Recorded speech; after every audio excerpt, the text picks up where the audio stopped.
بسم اللہ الرحمن الرحیم۔ ہمارے چینل میں خوش آمدید۔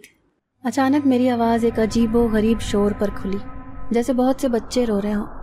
مجھے حیرت ہو رہی تھی کہ جنگل میں بچے کہاں سے آ گئے۔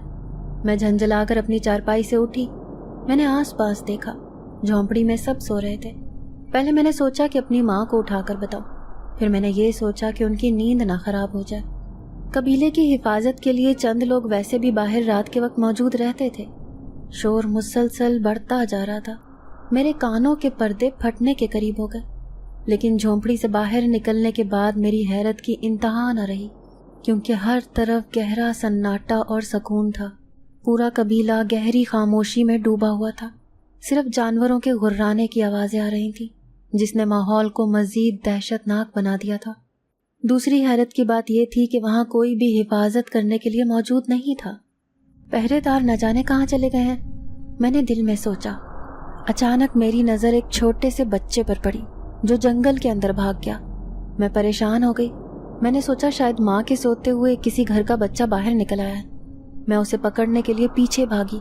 میں یہ بالکل بھلا چکی تھی کہ آدھی رات کا وقت ہے، ضروری نہیں کہ یہ انسان ہو، یہ کوئی اور مخلوق بھی ہو سکتی ہے۔ وہ بچہ بہت تیزی سے بھاگ رہا تھا، اس کی رفتار عام انسانوں سے کہیں زیادہ تھی۔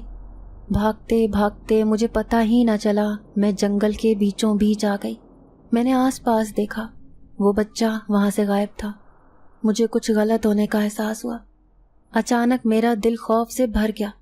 ایک بے حد خوبصورت خوشبو میرے آس پاس پھیلنے لگی۔ ایسی خوشبو میں نے اپنی ساری زندگی میں نہیں سونگھی تھی۔ میرے بال خود بخود ہوا میں اڑنے لگے۔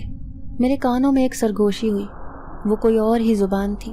مجھے اس سرگوشی کا مفہوم سمجھ میں نہ آیا، لیکن آواز بے حد پراسرار اور خوبصورت تھی۔ ایک دم تیز ہوا چلنے لگی، مٹی میری آنکھوں میں جانے سے مجھے کچھ دکھائی نہیں دے رہا تھا۔ تھوڑی دیر بعد جب ہوا تھمی، میں نے اپنے آس پاس دیکھا۔ دائیں طرف ایک جھونپڑی بنی ہوئی تھی۔ میرے قدم خود بخود اس جھونپڑی کی طرف بڑھنے لگے، لیکن جیسے ہی میں جھونپڑی کے اندر داخل ہوئی، اندر کا منظر دیکھ کر مجھے لگا کہ میں اگلی سانس نہیں لے پاؤں گی۔ میں نے اپنی آنکھ خانہ بدوشوں کی ایک جھونپڑی میں کھولی۔ ہماری زندگی ٹھہری ہوئی نہیں بلکہ حرکت کرتی ہوئی تھی، کبھی ایک جگہ بسیرا تو کبھی دوسری جگہ بسیرا۔ نہ جانے کتنے ہی جنگلوں نے ہمیں رہنے کے لیے پناہ بخشی۔ مجھے گاؤں میں رہنے کا بہت شوق تھا، میرا یہ شوق بھی پورا ہو گیا۔ تھوڑا ٹائم ہی ہم نے ایک چھوٹی سی بستی میں گزارا۔ جب میں 10 سال کی تھی، محکمہ جنگلات نے کافی سختی کر دی تھی، جس کی وجہ سے ہمیں نقل مکانی کرنی پڑی۔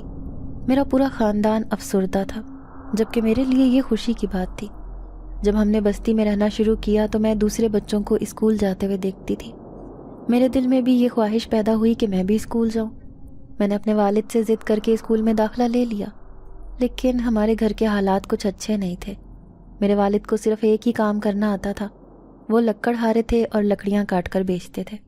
لیکن جب سے محکمہ جنگلات میں سختی ہوئی تھی، تب سے یہ کام بھی رک گیا تھا۔ میں نے 8ویں جماعت تک اسکول میں پڑھا۔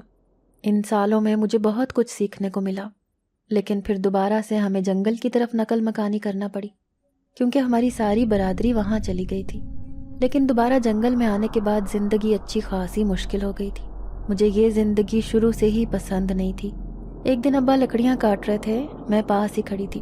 اچانک انہیں ایک زوردار جھٹکا لگا اور وہ دور جا کر گر پڑے۔ میں یہ سب کچھ دیکھ کر خوفزدہ ہو گئی، کیونکہ وہاں پر کوئی بھی نہیں تھا جو انہیں دھکا دیتا۔ میں بھاگتی ہوئی ابا کے پاس گئی۔ ابا کی حالت مزید بگڑنے لگی۔ میں اپنے بھائی کے ساتھ ابا کو گھر لے آئی۔ گھر آنے کے بعد بھی ابا کی حالت نہیں سنبھل رہی تھی۔ اچانک ابا کے منہ سے خونخوار آوازیں نکلنے لگی۔ اس نے مجھے نقصان پہنچانے کی کوشش کی ہے، اب میں اسے نہیں چھوڑوں گا۔ ہم سب خوفزدہ ہو گئے۔ امی کو پتہ چل گیا کہ معاملہ کچھ اور ہی ہے۔ ہم نے بہت سے عاملوں سے رابطہ کیا، لیکن کہیں سے بھی کچھ افاقہ نہ ہوا۔ جو بھی عامل آتا وہ خوفزدہ ہو کر بھاگ جاتا، یا اگلے دن ہمارے گھر کے سامنے زخمی ملتا۔ پوری برادری میں یہ خبر جنگل کی آگ کی طرح پھیل گئی۔ ہر کسی کو پتہ چل گیا تھا کہ ابا آسیب زدہ ہے۔ ان کی حالت دیکھ کر میرا دل خون کے آنسو روتا تھا۔ وہ دن میں کئی بار خود کو نقصان پہنچانے کی کوشش کرتے تھے۔